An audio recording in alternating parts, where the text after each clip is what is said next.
Hello बच्चों, आज हम कंटिन्यू करेंगे एक्सरसाइज 5.2।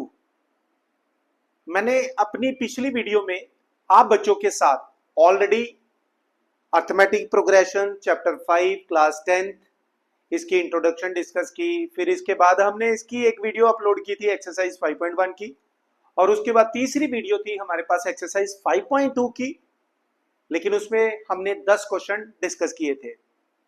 आज जो मैं डिस्कस करूंगा आपके पास एक्सरसाइज 5.2 ही है, लेकिन इसमें हम डिस्कस करेंगे क्वेश्चन नंबर 11 से लेकर क्वेश्चन नंबर 20 तक बच्चों। ये तो चलिए स्टार्ट करते हैं, लेकिन स्टार्ट करने से पहले मैं आपको एक चीज बताना चाहूंगा कि जो हमने पहले 10 क्वेश्चंस पढ़े थे, बड़े इंपॉर्टेंट थे, बेसिक थे, उसको अच्छी तरह से रिवाइज करें। किसी भी चीज को पढ़ने के लिए, कोई भी रिफ्रेशर पढ़ने के लिए या कोई भी पीवाईक्यू पढ़ने के लिए सबसे पहले बेसिक का क्लियर होना बच्चों बहुत जरूरी होता है। तो जितनी जल्दी हो सके आप इस चैप्टर 5 की, क्योंकि इस वीडियो के बाद नेक्स्ट वीडियो आएगी हमारे पास है एक्सरसाइज 5.3 जिसमें सम टू एंड टर्म्स के बारे में चर्चा होगी, डिस्कशन करेंगे हम उसकी, और उसकी भी 2 वीडियोज आप लोगों के साथ शेयर करूंगा। और जैसा मैंने कहा हुआ है, जैसे ही ये हमारे पास एनसीईआरटी का सारा सिलेबस खत्म हो जाएगा, क्योंकि इसके बाद चैप्टर 5 के बाद बड़ा इंपॉर्टेंट चैप्टर मैं स्टार्ट करने जा रहा हूं। एक तो चैप्टर ट्रायंगल है 6, फिर उसके बाद ट्रिग्नोमेट्री और एप्लीकेशन ऑफ ट्रिग्नोमेट्री। बड़े सारे बच्चों के कमेंट्स आ रहे हैं, फोन कॉल्स भी बना रही है, पर्टिकुलर चैप्टर की डिमांड कर रहा है। कोई ट्रायंगल चैप्टर की डिमांड कर रहा है, कोई सर्कल चैप्टर सर स्टार्ट करें, हमारे स्कूल में सर्कल चैप्टर स्टार्ट हो गया है, हाफ ईयरली में आना है। कोई कह रहा है कि ट्रिग्नोमेट्री स्टार्ट करें सर, हमें ये भी पढ़ा दिया गया है, तो हमारे अपकमिंग P2 एग्जाम है उसमें ट्रिग्नोमेट्री और एप्लीकेशन, प्लीज आप वीडियो शेयर करें बच्चों। ये ठीक है, तो बच्चों एक एक करके मेरा प्रॉमिस है, मैं आप सभी बच्चों के लिए वीडियो शेयर करूंगा। तो चलिए ज्यादा टाइम वेस्ट ना करते हुए आपकी स्क्रीन पर क्वेश्चन नंबर 11 आ रहा है, जरा पढ़िए ध्यान से क्या लिखा हुआ है इस क्वेश्चन में। क्वेश्चन में लिखा हुआ which term of the AP will be 132 more than its 54th term।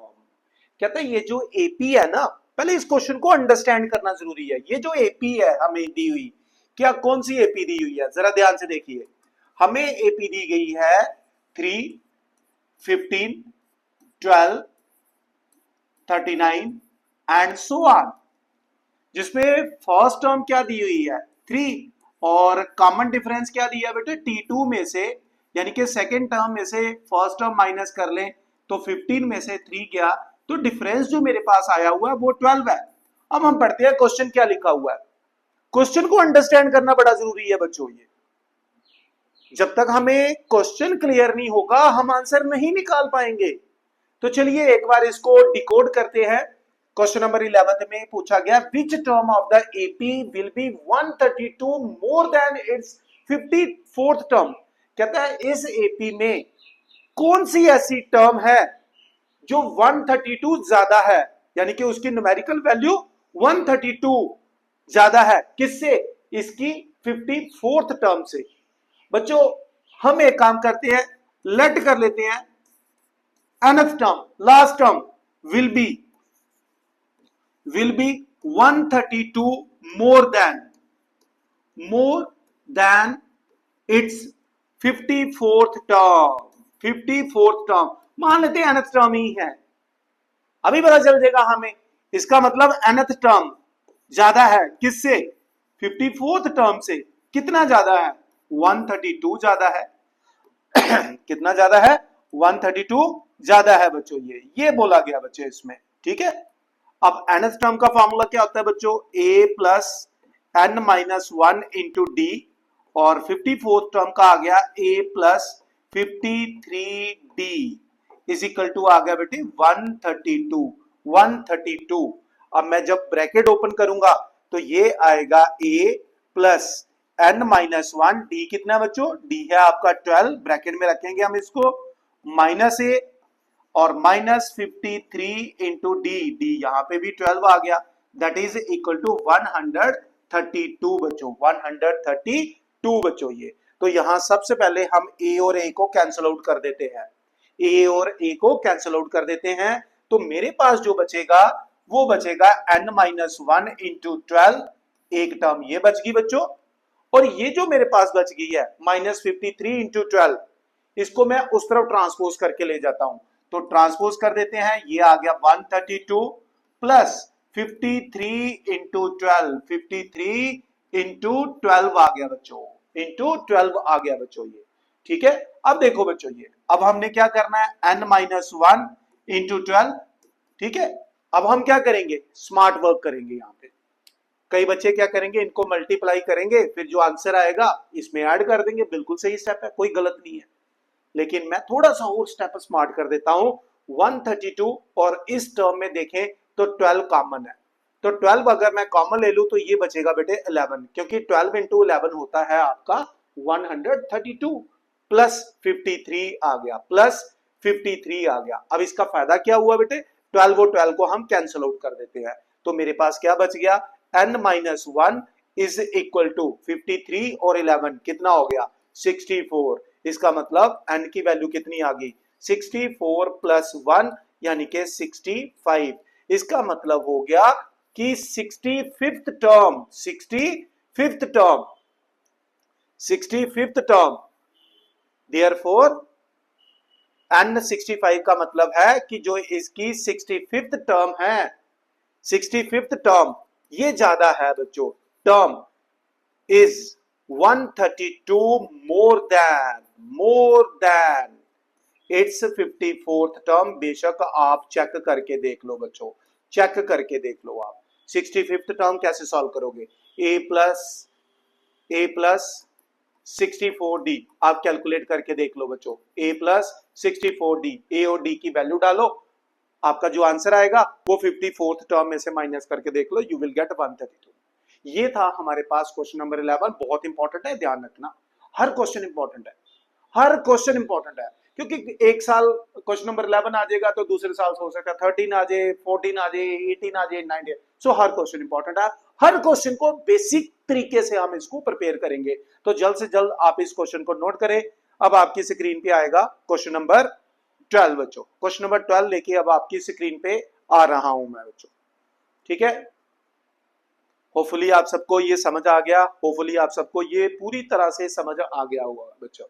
जिस बच्चे को अगर कोई भी क्वेश्चन, चाहे वो रिफ्रेशर से भी है, चाहे वो एनसीईआरटी एग्जाम्पलर से है, चाहे वो पीवाईक्यू है, चाहे किसी भी चैप्टर का है बच्चों, you are free to call me. आप कभी भी मुझे कॉल कर सकते हैं, मैं उसकी डिस्कशन, उसकी वीडियो बनाकर जरूर शेयर करूंगा। मैं चेक करता हूं कौन बच्चा ये चीज फॉलो करता है। ठीक है, और उस बच्चे का नाम मैं अपनी वीडियो में जरूर लूंगा बच्चों। ये क्वेश्चन नंबर 12 आपकी स्क्रीन पे आ गया हुआ है, जरा पढ़िए, इस क्वेश्चन को डिकोड करते हैं। 2 AP have the same common difference, 2 AP हैं, उनका कॉमन डिफरेंस सेम है। The difference between their 100th term is 100, what is the difference between their 1000th term.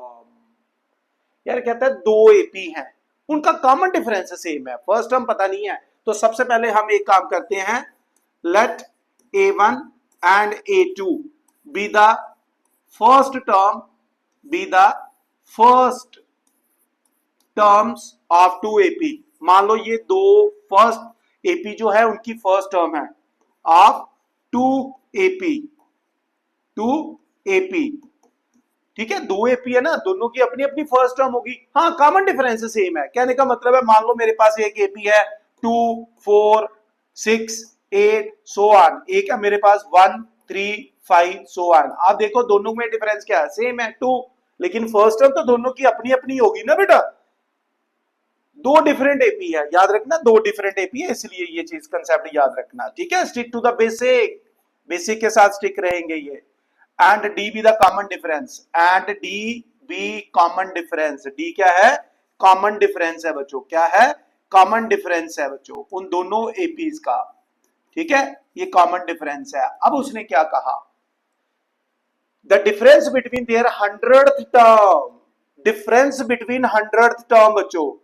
ठीक है, दो एपी की 100th टर्म का difference, difference between 100th term, 100th terms, उन दोनों एपी की 100 टर्म के बीच में जो डिफरेंस दिया है, 100 टर्म का फॉर्मूला क्या होता है, ए प्लस 99d, तो हम लिख देते हैं A1 प्लस 99d ए के पी, ठीक है, ए के पी आ गया, माइनस A2 प्लस 99d आ गया बच्चों, 99d आ गया। तो जब मैं ब्रैकेट ओपन करूंगा A1 plus 99d minus A2 minus 99d, तो ये दोनों कैंसिल आउट हो गए बच्चों, ये दोनों कैंसिल आउट हो गए। तो बेटा दोनों एपी की जो 100 टर्म का डिफरेंस आ गया वो आ गया A1 minus A2, A1 minus A2 आ गया बच्चों, ये A1 माइनस A2 आ गया ये। अब मुझे क्या कैलकुलेट करना है, what is the difference between their 1000 term. Now difference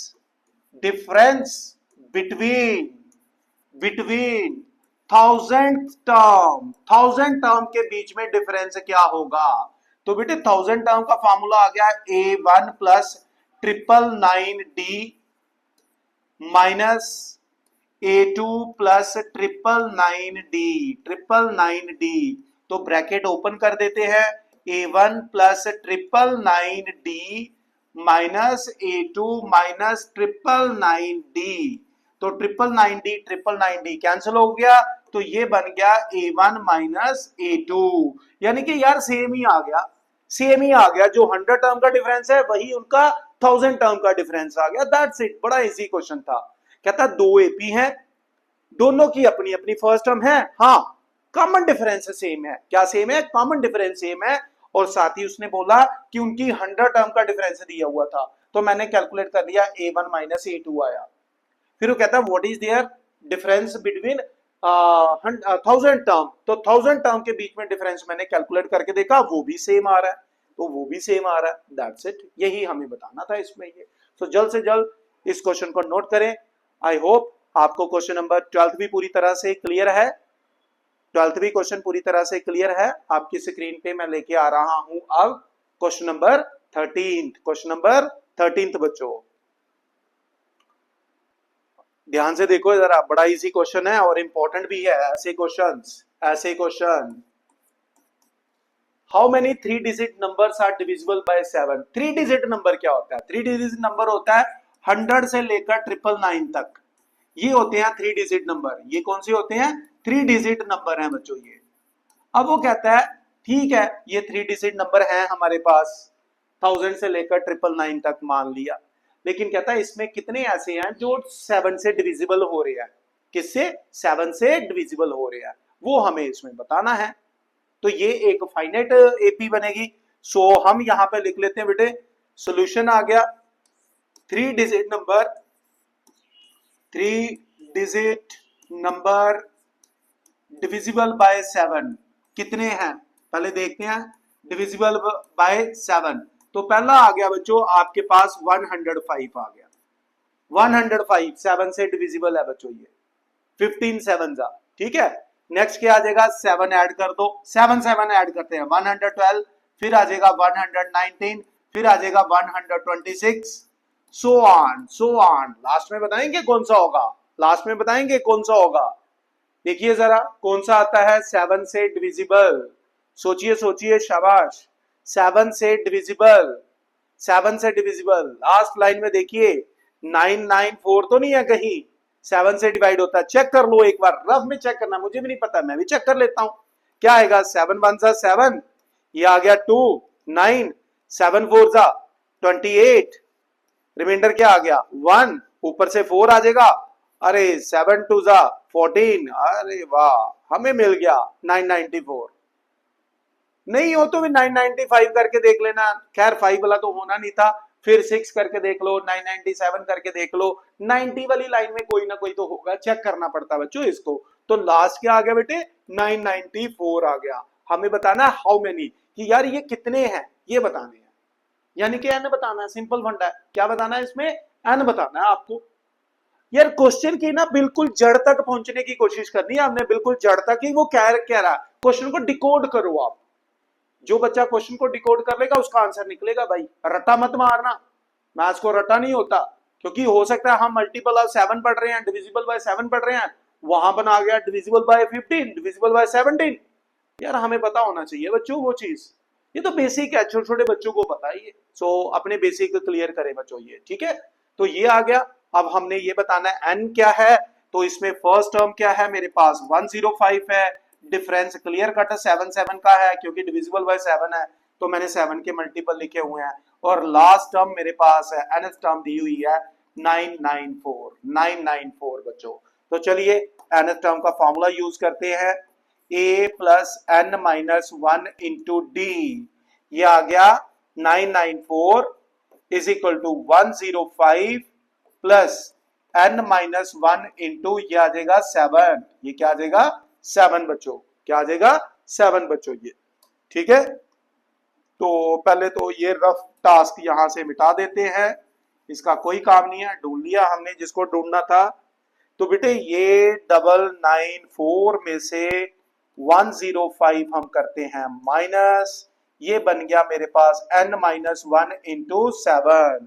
तो जरा इसमें से माइनस करें 994 में से 105 कर रहे हैं हम माइनस, 1 कैरी करेंगे, 14 में से 5 गया 9, ये आ गया 8, और ये कितना आ जाएगा मेरे पास, यहां से 1 चला गया था यहाँ पे 8, तो ये आ गया 7। क्या आ गया 7, ओ सॉरी ये आ गया हमारे पास यहाँ 8 आ जाएगा बच्चों, 8 आ जाएगा 889, ठीक है। सॉरी यहां से कैरी नहीं किया बच्चों ये, ठीक है। तो क्या आ गया 889 प्लस 105 आप करके देख लो, ये हमारे पास बनता है बच्चों ये, ठीक है।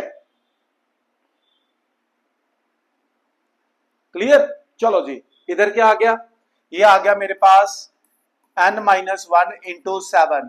तो अब 889 को 7 से करते हैं डिवाइड और चेक करते हैं n कितना है, n कितना है, डिवीजन करो जरा कैसे, 7 1 जा 7, 1 कैरी तो ये बन गया 18, 7 2 जा 14, तो 4 और 7 7 जा, तो ये बन गया 127 is equal to n minus one, therefore n की वैल्यू आ गई 128। भाई 128 नंबर ऐसे हैं, 128 122 3 डिजिट नंबर ऐसे हैं जो 7 से डिवाइड होते हैं बच्चों, याद रखना 100 और 999 के बीच में। ये था हमारे पास क्वेश्चन नंबर 13। एक बार फिर डिकोड करते हैं, how many 3 digit numbers are divisible by 7। तो हमने पहले वो नंबर लिख लिए बच्चों, वो नंबर लिख लिए 3 डिजिट नंबर जो 7 से डिवाइड होते हैं, कितने हैं वो बताना था। ये एक फाइनाइट एपी है, क्योंकि फाइनाइट एपी वो होती है जिसमें लास्ट टर्म हमें पता होती है बच्चों, उसको फाइनाइट कहते हैं। तो हमने ए एन भी था, लास्ट टर्म जिसको कहते हैं डी भी है, ए भी है, इस फार्मूले में पुट किया तो एन बाहर आ गया, खत्म हो गया, क्वेश्चन डिकोड कर दिया हमने। सो जल्द से जल्द इस क्वेश्चन को अपनी नोटबुक पे कॉपी करें, बढ़ेंगे हम अपने क्वेश्चन नंबर 14 की तरफ, अपने क्वेश्चन नंबर 14 की तरफ बढ़ रहे हैं बच्चों। ये जल्द से जल्द देखिए इसको बेटा, बड़ा इजी क्वेश्चन है ये।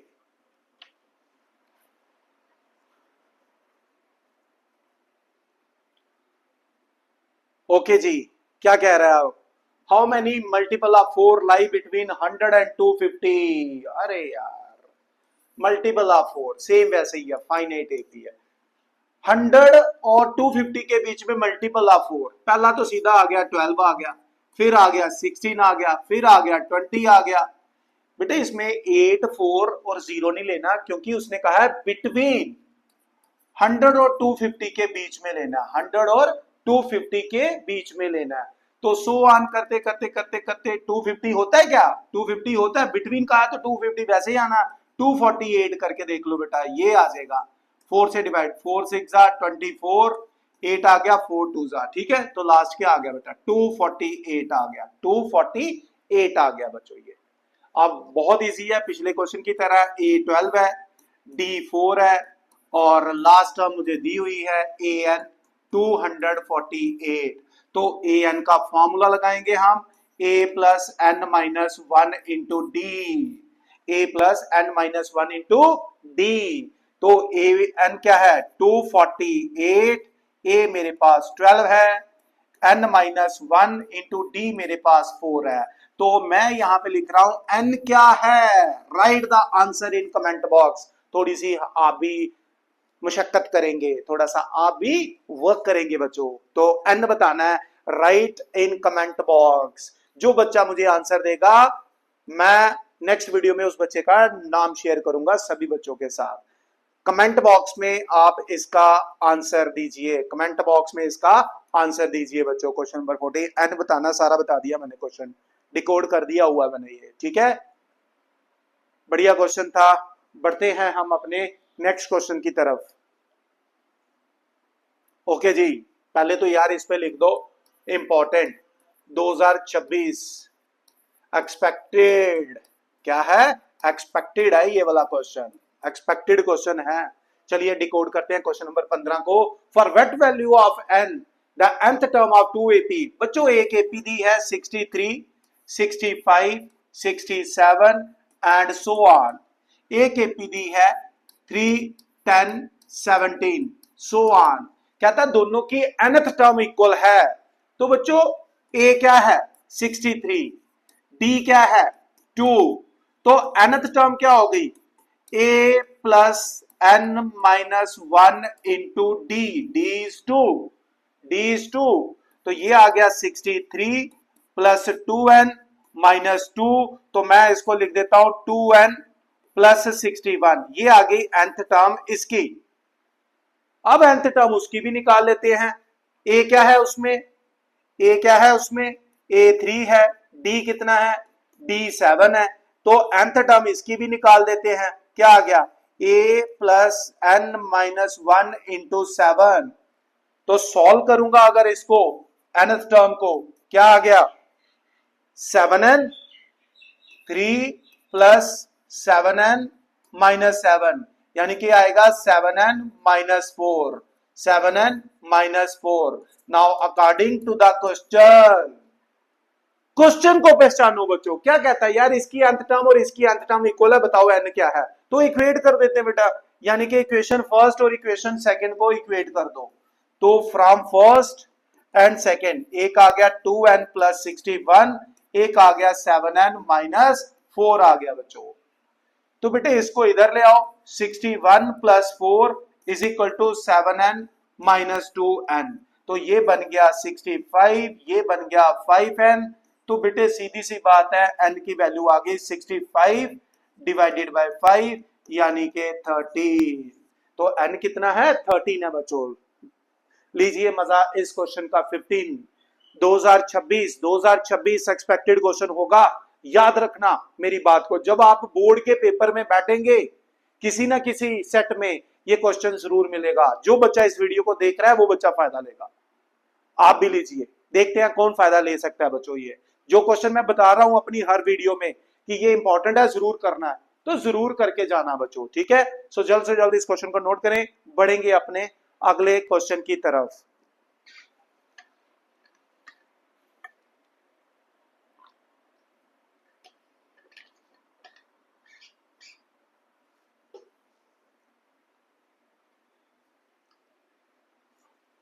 ओके जी, determine the AP whose third term is this. यार इस पे भी ना इंपॉर्टेंट लिखने का मन कर रहा है, और साथ ही साथ 2026 भी लिखने का मन कर रहा है, और साथ ही साथ एक्सपेक्टेड वर्ड भी लिखने का मन कर रहा है। जो बच्चा वीडियो देख रहा है मजे करेगा, वो बच्चा देख लेना जब बोर्ड का पेपर होगा, मैं बता रहा हूं आपको, ठीक है। ये मेरा प्रॉमिस है, वो बच्चा मजे करेगा, जरूर करेगा, देखना। God help those who help themselves. Okay, determine the AP whose third term is. हमें क्या दिया है बच्चों? हमें क्या दिया है? थर्ड टर्म दी है। क्या दी है? थर्ड टर्म दी है बच्चों, ठीक है। ज्यादा बातें ना करते हुए इसको जल्दी से कंप्लीट करते हैं। थर्ड टर्म दी है कितनी? 16, and the seventh term exceed the fifth term by 12। बेटा थर्ड टर्म का फॉर्मूला क्या होता है? सर a प्लस 2d होता है। आपने पहले ही बताया हुआ वीडियो में कि जब भी कोई पर्टिकुलर टर्म कैलकुलेट करनी हो, d एक कम पुट करना, और क्या। तो थर्ड टर्म है a plus 2d, fourth term है तो a प्लस 3d। ये आ गई फर्स्ट क्वेश्चन। दूसरी कंडीशन, ये कंडीशन नंबर फर्स्ट थी। कंडीशन नंबर ये कह रहा है कि सेवंथ टर्म एक्सीड्स, मैंने बोला ना एक्सीड का मतलब ज्यादा, सेवंथ टर्म एक्सीड्स, किससे एक्सीड? फिफ्थ टर्म से। कितना? 12 एक्सीड कर दिया है, ठीक है, फाइंड द एपी, मुझे एपी बतानी है। तो एपी क्या होता है, a plus d, a plus 2d, a plus 3d, a plus 4d, a plus 5d and so on. तो मतलब यार ए और डी तो चाहिए, लाते हैं अभी। 7 term a plus 6d, bracket रखने की आदत डालो बच्चों जब माइनस आ जाए। तो 5th term a plus 4d is equal to 12। तो ये आ गया a plus 6d minus a minus 4d, 12 a और ए हो गया कैंसल, 6d में से 4d जाएगा तो 2d इज इक्वल टू 12। तो d की वैल्यू आ गई बच्चों 6, d की वैल्यू क्या आ गई 6 आ गई बेटा, d की वैल्यू क्या आ गई 6 आ गई। उठाओ d फर्स्ट क्वेश्चन में डाल दो। नाउ a प्लस 2d किसके इक्वल है 16। मान लो बच्चों यार कि जो क्वेश्चन मैं कह रहा हूं ना एक्सपेक्टेड है, आएगा। ऐसे ही नहीं सीबीएसई में 22 साल गुजारे हैं बच्चों, 22 ईयर्स। अब तो पता चल जाता है क्वेश्चन, हाँ पर्टिकुलर क्वेश्चन मैं नहीं कह सकता हूं, लेकिन 100% पता कि कहां से और कैसा क्वेश्चन निकलने वाला है। पर्टिकुलर ये बोलूं कि हाँ ये क्वेश्चन है, वो थोड़ा सा मुश्किल हो जाता है बेटा ये, बट प्रोबेबिलिटी बहुत हाई है बच्चों। ये उस एक्सपीरियंस के बेस में, चाहे वो 11th हो 12th हो, इवन यार एनडीए में भी डिट्टो हमारी क्लास के क्वेश्चंस आ रहे हैं बच्चों के द्वारा। बच्चे ही बोल रहे हैं कि सर जो क्लास में डिस्कस किया वही आ रहा है, और क्या चाहिए बेटा, ये फॉलो करें बच्चों, ठीक है। तो जरा D6 यहां पुट करते हैं, ये आ गया a plus 2, what is d, that's a 6, 16, तो 6 टू द 12। तो बच्चों क्लियर कट आपको यहां से a दिख रहा है, 16 में से 12 गया तो आ गया A4, a क्या आ गया 4। तो बनाइए AP, therefore AP is, AP क्या होती है a, फिर next term a plus d, फिर next term a plus 2d, a plus 3d, a plus 4d, a plus 5d, so on, dd add करते चलेंगे। तो फर्स्ट टर्म क्या आ गई 4, 4 में d प्लस कर दो क्या आ गया 10, फिर इसमें 6 प्लस कर दो 16, फिर 6 प्लस कर दो 22, फिर 6 प्लस कर दो 28, फिर 6 प्लस कर दो 34 एंड सो ऑन। बन गई बच्चों आपकी एपी, ध्यान से देख लीजिए आप, बन गई आपकी एपी। उसने क्या कहा था थर्ड टर्म में 16, देख लो 16 आई हुई है, that's it. Hurry up, note करें इस क्वेश्चन को, बढ़ेंगे हम, एक्सपेक्टेड है याद रखना है, ये वाले वर्ड देख लो 2026, फिर लिख देता हूं 2026, कोई ना कोई सेट आपको दिखेगा जिसमें ये क्वेश्चन होगा बच्चों, ठीक है। सो नोट करें इस क्वेश्चन नंबर 16 को। अब अपनी अपनी नोटबुक पे पढ़े क्वेश्चन नंबर 17।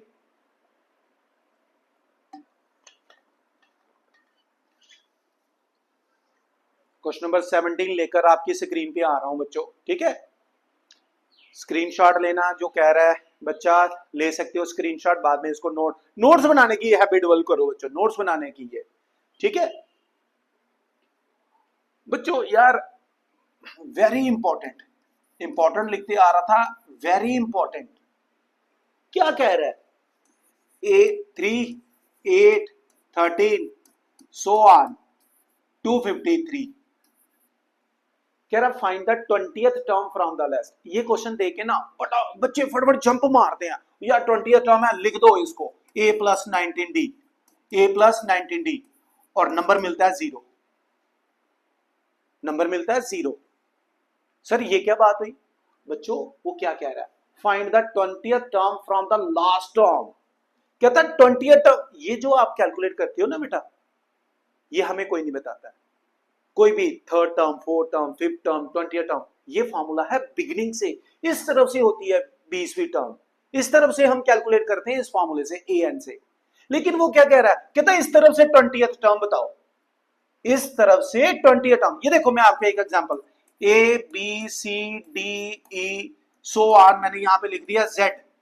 अगर मैं कहूं यार fifth term from the beginning, तो वो तो e है, वो तो e है fifth term from the beginning. Fifth term from the end क्या होगी, यहां y होगा, यहां x होगा, यहां एक और अल्फाबेट आ जाएगा w आ जाएगा, फिर यहां पर आ जाएगा u, है ना। तो यहां से फिफ्थ टर्म u है, ये फ्रॉम द एंड है बच्चों, इस चीज को पहचानो, ये फॉर्मूला नहीं लगेगा जब वो फ्रॉम द एंड कहेगा। जब भी ऐसा कोई क्वेश्चन आ जाए, क्वेश्चन को पढ़ो बच्चों यार, कि फ्रॉम द एंड का है फ्रॉम द बिगिनिंग, एकदम से जंप मत करना। जहां मेरे 3 नंबर 2 नंबर 1 नंबर या 4 नंबर आने, वहां 0 नंबर आने का चांस बनेगा बेटा। वर्डिंग क्या कह रही है, कहता है 20 टर्म सॉल्व करो but from the end, and से सॉल्व करो। तो बच्चों क्या करना है, बड़े सारे फॉर्मूले मार्केट में घूमते हैं, बड़े सारे बताए जाते हैं, मैं कोई फॉर्मूला नहीं बताता हूं उसके लिए, बच्चे को सिर्फ समझा देता हूं कि यार कुछ नहीं करना। आपने क्या करना है, आपने एपी उल्टा करके लिख देनी है, जो लास्ट टर्म है उसको फर्स्ट टर्म बना दो। सो आर, फिर 13 लिखो, फिर 8 लिखो, फिर 3 लिख दो, बात खत्म बस। अब यहां पर फर्स्ट टर्म आपकी क्या बन जाएगी, 253। 253 बेटे, जो फिफ्थ टर्म इस तरफ से आनी थी अभी भी फिफ्थ टर्म वही आएगी इस तरफ से। अब मैं लगा दूंगा, एपी उल्टा करके लिख देना, तो इसमें डी क्या निकलेगा, डी इसमें आ जाएगा 8 माइनस 13 दैट से -5, जबकि उसमें +5 था बच्चों। और लास्ट टर्म बेटा क्लियर कट, यहां पर 253 नहीं लेनी, 3 लेनी है आप, बस खत्म कहानी।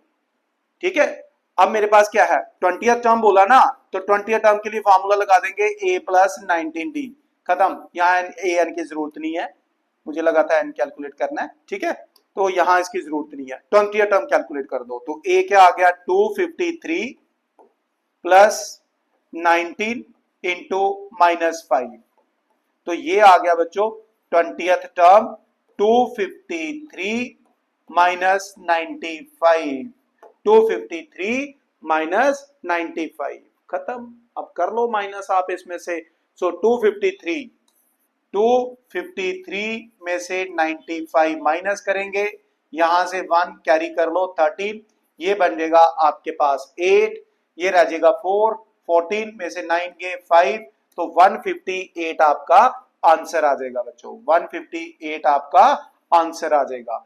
158 is the 20th term from the end, और बिगिनिंग से भी वही टर्म है बच्चों, ये क्वेश्चन है हमारा। ठीक है, जल्द से जल्द इसको नोट करें।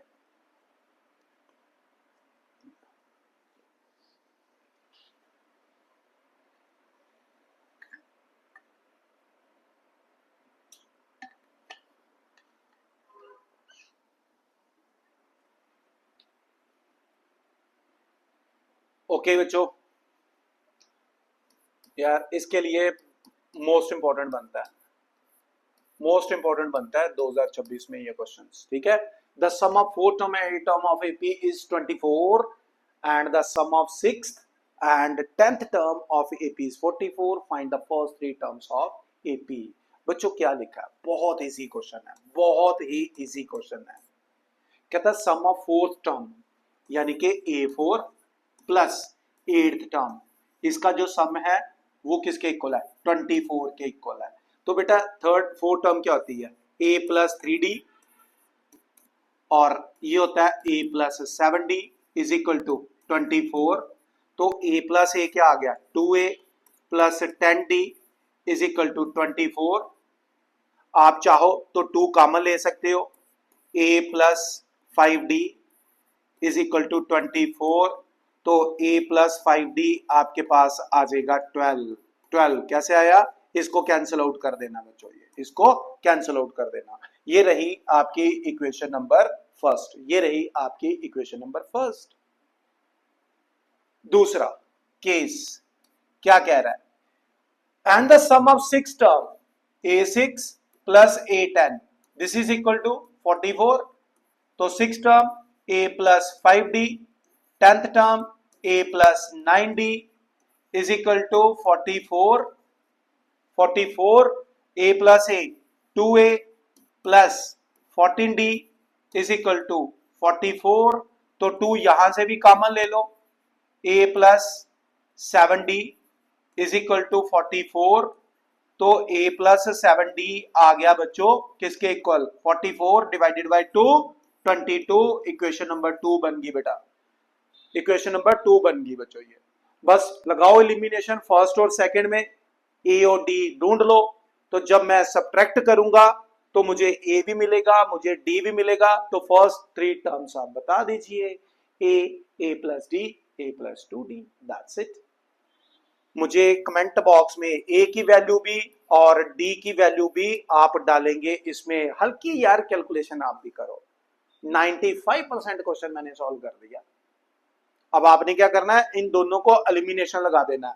ए प्लस 7d और इधर 22 और इधर लिखेंगे a plus 5d is equal to 12। मारो elimination, minus minus minus, a cut गया, 7d में से 5d गया, 2d इज इक्वल टू 10, तो d 5 उठा के इसमें डाल दो, ए भी मिल गया, दैट्स इट, ए भी मिल गया, डी भी निकल गया। तो फर्स्ट थ्री टर्म्स आप बता देंगे बच्चों ये, ठीक है। सो जल्द से जल्द इस क्वेश्चन को भी नोट करें और इसका आंसर कमेंट बॉक्स में लिखेंगे, कमेंट बॉक्स में लिखेंगे बच्चों ये, ठीक है। थोड़ी थोड़ी मेहनत आपसे भी करवाते जाऊंगा बच्चों ये, थोड़ी थोड़ी मेहनत आपसे भी करवाऊंगा, आपसे भी करवाऊंगा। व्हाट इज सक्सेस बच्चों, एक सिंपल क्वेश्चन है, व्हाट इज सक्सेस, सक्सेस क्या है, सक्सेस किसको कहते हैं। सक्सेस वो टारगेट है, वो टारगेट है, वो जो हम एस्पायर करते हैं, जो हम सोचते हैं। और सक्सेस कैसे अचीव करनी है, शेयर हार्ड वर्क से।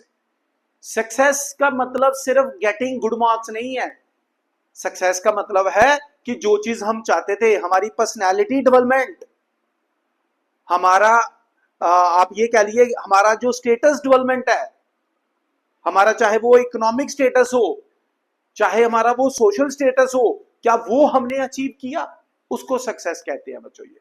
सिर्फ मटेरियलिस्टिक चीजों का होना सक्सेस नहीं है, वो तो ऑलरेडी आप लोगों के पास है, तो क्या आप सक्सेसफुल है, नहीं है। तो सक्सेसफुल होने के लिए आपको एक ऑरा डेवलप करना है, अपना एक नेम, एक फेम डेवलप करना है, positive name and positive fame. So this is success बच्चों। सो और भी चीजें डिस्कस करेंगे वन बाय वन।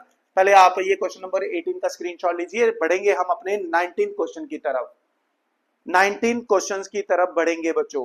19 क्वेश्चन है, 19 क्वेश्चन है बच्चों। Subbarao started work in 1995 at an annual salary of 5,000। Subba Rao एक पर्सन है, उसने 1995 में अपनी जॉब स्टार्ट की विद ए सैलरी, पहली सैलरी उनको मिल गई, मतलब ये एपी की फर्स्ट टर्म होने जा रही है। And received an increment of ₹200 each year, हर साल उनको ₹200 का इंक्रीमेंट मिला। तो नेक्स्ट ईयर उनको सैलरी मिल गई 5200 की, 5200 की, उससे नेक्स्ट 5400 की, उससे नेक्स्ट 5600 की सैलरी मिल गई बच्चों। ये कहने का मतलब है, कहता है each year, in which year did his income reach 7000, करते करते करते एक दिन जिंदगी में वो 7000 सैलरी तक पहुंच गया। यार 1995 में ना 7000, इसमें हंसने वाली बात नहीं है, बहुत ज्यादा होता था 7000। 90 आप अपने पेरेंट्स से पूछिएगा कि 1995 में जब हम गवर्नमेंट सेक्टर में या प्राइवेट सेक्टर में होते थे 1995 में, आज से 30 साल पहले 7000 की क्या कीमत थी, ठीक है, याद रखना 1 लाख से भी ज्यादा थी तब यार इसकी कीमत, ठीक है बच्चों। तो ये हमारे पास आ गया एपी। तो बेटा इसमें एपी में क्या दिया है, 5000 दिया है फर्स्ट टर्म, डिफरेंस उसने इंक्रीमेंट दिया हुआ है, 200 रुपए का इंक्रीमेंट लग रहा है। लास्ट टर्म मेरे को दी हुई है 7000, तो लास्ट टर्म का लगा दो formula, a n, a plus N minus 1 into d, तो निकाल लो एन। तो ये आ गया मेरे पास 7000, ये आ गया मेरे पास 5000 प्लस एन माइनस 1, इंक्रीमेंट 200 रुपए का लग रहा है उसको, डी 200 है।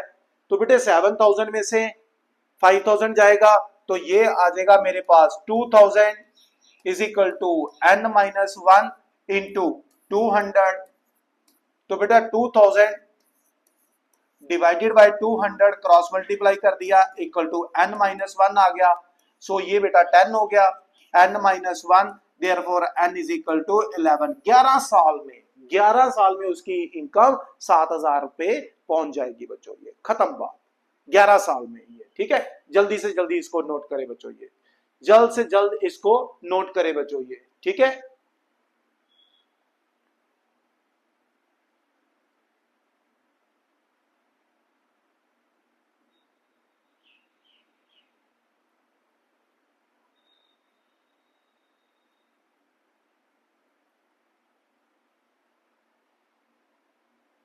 लास्ट क्वेश्चन आ रहा है आपकी स्क्रीन पे, लास्ट क्वेश्चन आ रहा है बच्चों आपकी स्क्रीन पे। कई बच्चे सोच रहे हैं यार सर 2000 की इंक्रीमेंट हुई थी, मतलब 5000 से 2000 बढ़ा तो 7000, ये तो 10 सालों में होना चाहिए था, 11 सालों में कैसे पहुंचा? कई बच्चे इस चीज से भी कंफ्यूज है। ये राइट आंसर है बच्चों, ये कोई गलत नहीं है। कारण क्या है यार, पहले साल उसको थ्रू आउट 5000 ही मिले थे, और दूसरे साल स्टार्ट हुई थी उसकी सैलरी इंक्रीमेंट, ठीक है, दूसरे साल से ही है, इसलिए 11 साल लगे। ओके जी, बढ़िया सा क्वेश्चन आपकी स्क्रीन पे है, पढ़े जरा आप, ठीक है। Ramkali saved ₹5 in first week of the year. यार उसने एक बच्चा है रामकली, उसने क्या किया, एक सेविंग स्टार्ट की, पहले साल उसने ₹5 सेव कर दिए, then increase her weekly saving by 1.75।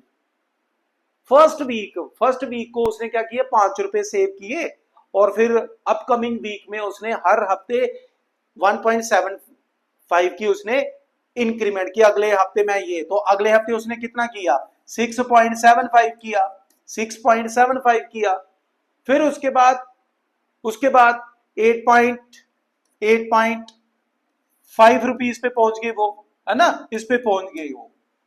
अब वो क्या कहता है फिर बेटा, उसने क्या कहता है, if the nth week her weekly saving becomes, बेटे an दिया हुआ है कितना, 20.75, मुझे यहाँ पे क्या दिया, मुझे a दिया 5, इंक्रीमेंट डिफरेंस तो ऑलरेडी वो खुद ही बोल रही है कि 1.75 में इंक्रीज कर रही थी हर हफ्ते, ए एन बी मुझे दिया हुआ है कितना, 20.75। तो बेटा nth टर्म का लगाओ आप फॉर्मूला, a प्लस